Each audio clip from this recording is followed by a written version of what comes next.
Zaragoza se despertaba en el frío otoño de 1934 con la misma incertidumbre que acompañaba a España en una época convulsa. La guerra civil estaba cerca y la crispación social se hacía latente en las calles. Fue un tiempo oscuro en el que apenas cabía la sonrisa.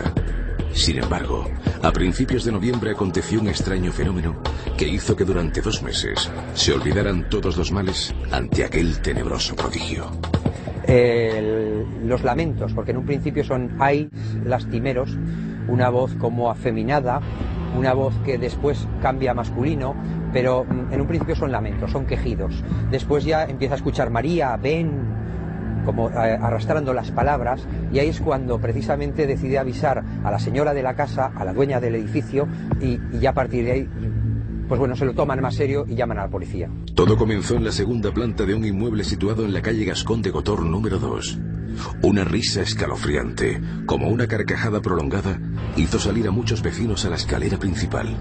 Se miraron unos a otros, pero allí ya no había nadie. Así, hace 70 años, comenzó esta pesadilla.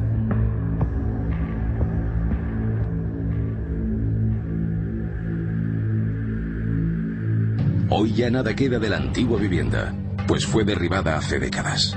Tan solo el nombre del actual edificio evoca aquel tiempo pasado. Duende. Por siempre será un lugar marcado por aquella voz de ultratumba.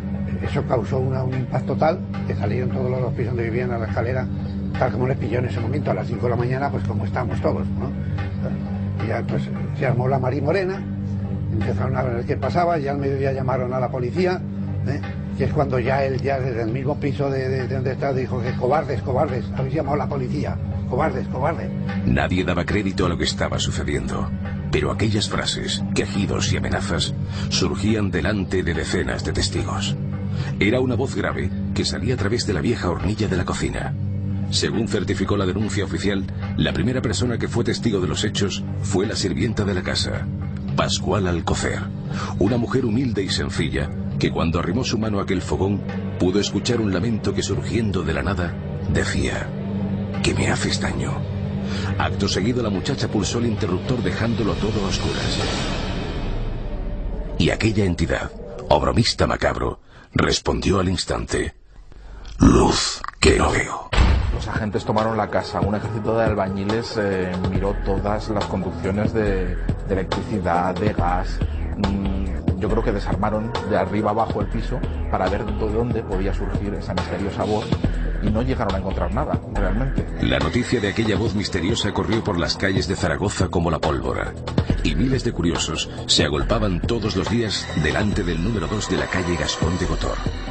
Eran personas deseosas de escuchar el milagro o de enfrentarse a lo que creían una entidad maligna. Todo un ejército de sabios fue reclutado para resolver el enigma, a la vez que los periódicos aragoneses y de toda España se hacían eco del suceso, dedicándole grandes titulares. Tan popular se hizo el misterio del duende que incluso traspasó nuestras fronteras, siendo portada en el diario londinense The Times. Mientras tanto, aquella voz continuaba desafiando con su ingenio y su sabiduría a todos los que se atrevían a acercarse hasta allí. Las autoridades acordonaron la zona y todas las inspecciones dieron resultado nulo. La pregunta era obvia: ¿quién se escondía detrás de aquellas voces que parecían de otro mundo? El misterio del duende aumentaba día tras día, al mismo tiempo que crecía la inquietud entre las máximas autoridades provinciales. Ante la imposibilidad por parte del juez para esclarecer los hechos, es el célebre psiquiatra Joaquín Jimeno Riera el que intenta aclarar lo que allí sucede. Para ello, interroga exhaustivamente a la criada de la casa, Pascual Alcocer, y determina que es esta, mediante un fenómeno mezcla de histeria y de ventriloquía inconsciente, la que provoca el fenómeno sin saberlo. El hecho de que alguien de manera inconsciente llegara a emitir palabras no es totalmente descartable. Es decir, es probable que algunas personas con un perfil propio de histeriforme, es decir, propio de la histeria, y sin ser consciente de ello, emitiera en un momento dado mensajes, emitiera palabras, emitiera en un momento dado frases que pudieran despistar en un momento dado al resto de la concurrencia. Le echaron la culpa a la Pascuala, y se aprovechó y se la llevó un viaje en el coche al pantano, como con el pretexto de coger verduras y traer cosas de allá para ver, y seguía hablando aquí el duende, no estando ella, o sea que eso se descartó, a pesar de que a la pobre la volvían loca con que si era ella o no era ella. Los vecinos fueron evacuados, la manzana entera aislada. Los arquitectos del edificio revisaron cada rincón y el ejército cortó cualquier comunicación por ondas. Creían haber resuelto el misterio culpando a la criada. Sin embargo, cuando todo parecía resuelto y en presencia de los guardias de asalto, aquella voz surgió de nuevo, con una amenaza terrible, gritando, insultando y jurando matar a todos los habitantes de la casa. Pascual Alcocer ya estaba muy lejos, pero aquella voz diabólica seguía allí presente. Los técnicos regresan con el corazón en un puño, y ante el ingeniero encargado de todas las obras, vuelve a ocurrir algo asombroso. Aquella voz, fuese quien fuese, parecía adivinar datos imposibles sobre la estructura interna de aquel lugar. Fue un albañil que era de los que habían intervenido en la construcción del edificio, o con su cubo, su paleta, su piqueta, su pico, para medir cuántos ladrillos hacían falta para no traer en la casa que estaba habitada material excesivo, sino lo justo. Y se puso a medir, y cuando estaban midiendo dijo, no te molestes, mide 75 centímetros. Claro, este señor se quedó mirando el metro desde el 0 al 75 y era exacto lo que medía aquello.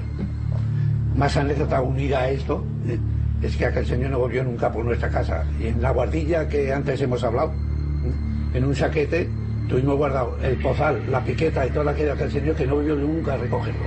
Arturo Grijalva es el único testigo que queda de esta historia, hijo del dueño de la casa y el menor de 6 hermanos, que era tan solo un niño cuando el duende habló con él. La policía, asombrada y llena de temor, incluso le llegó a utilizar para reclamar la presencia de aquella entidad. Fue una experiencia sobrecogedora, que se mantiene viva en su mente y que jamás podrá olvidar. Allí no había vida familiar, ni cama familiar, ni vida familiar, ni nada. Dependíamos de si había o no había gente en el piso. Porque una pareja de policías, de guardias de asaltos, estaba fija allí en la cocina. Y otra en el patio de entrada, y otra en la calle y alrededor de la casa. Estaba todo el día. Y decía, vámonos papá, vámonos a la cama. Yo adormilado, que este tío es un chalao. O sea, le dije, y me salta él a pocos segundos, chalao, no pequeño. Pero con una voz de esas que nos dejó helados a todos menos a mí, porque yo digo, bueno, pues mira, ha hablado conmigo, pero los demás los dejó. Es la última frase que le oí yo. Después de 2 meses de voces, mensajes y amenazas, aquella voz se apagó para siempre y sin motivo aparente, como si nunca hubiera existido. Sin embargo, su eco acompañó de por vida a varios personajes que se vieron implicados de una forma u otra en aquellos extraños sucesos. Incluso de manera indirecta, aquella voz también se cobró una víctima, la sirvienta de la casa, que se fue a la tumba con el estigma de una culpabilidad que jamás tuvo. Yo he tenido la ocasión de hablar con Pascuala y curiosamente cuando le pregunté que quién hacía las voces, ella me contestó la pared. Para ella las voces las hacía la pared. Fue un problema enorme en su vida, llegó a estar encerrada en casa años sin salir ni tan siquiera hacer la compra, porque curiosamente la gente todavía la perseguía para preguntar, ni los medios de comunicación, hasta prácticamente el año pasado que murió. Aquella voz ronca e inteligente jamás se volverá a escuchar.